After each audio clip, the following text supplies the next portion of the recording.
વડોદરા જિલ્લાના વાઘોડિયા સ્થિત ટાઈન જી શાહ સાર્વજનિક હાઈસ્કૂલના અમૃત મહોત્સવનો પ્રારંભ કરાવતા રાજ્યપાલ આચાર્ય દેવવ્રત. રાજ્યપાલ શ્રી આચાર્ય દેવવ્રતજીએ વડોદરા જિલ્લાના વાઘોડિયા સ્થિત શૈક્ષણિક સંસ્થા ટાઈન જી શાહ સાર્વજનિક હાઈસ્કૂલના અમૃત મહોત્સવનો પ્રારંભ કરાવ્યો છે. આ સંસ્થાને 75 વર્ષ પૂર્ણ થવાના અવસરના ઉપલક્ષ્યમાં 1 વર્ષ સુધી થનારી ઉજવણીના પ્રારંભે રાજ્યપાલશ્રીએ છાત્રોને સદ્દવિદ્યા અને પ્રાકૃતિક કૃષિનો બોધ આપ્યો હતો. આ પ્રસંગે રાજ્યપાલ શ્રી આચાર્ય દેવવ્રતજીએ જણાવ્યું કે ભારતની પ્રાચીન પરંપરામાં વિદ્યાનું અનોખું મહત્વ રહ્યું છે. કોઈપણ વ્યક્તિનું સાચું ધન વિદ્યા અને જ્ઞાન છે. આ ધન ચોરી શકાતું નથી.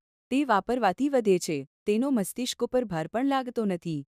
સંસ્કૃતિના વિવિધ સુભાષિતોનો ઉલ્લેખ કરી શ્રી આચાર્ય દેવવ્રતજીએ જણાવ્યું કે વિદ્યાથી વિનય આવે છે, વિનયથી સરળતા આવે છે, સરળતાથી પાત્રતા આવે છે, પાત્રતાથી ધન આવે છે અને ધનથી ધર્મ આવે છે. જીવનનું અંતિમ લક્ષ્ય ધર્મ હોવો જોઈએ. ધર્મથી જીવનમાં સુખ અને શાંતિ આવે છે. વિદ્યા એ જીવનની સાચી મૂડી છે.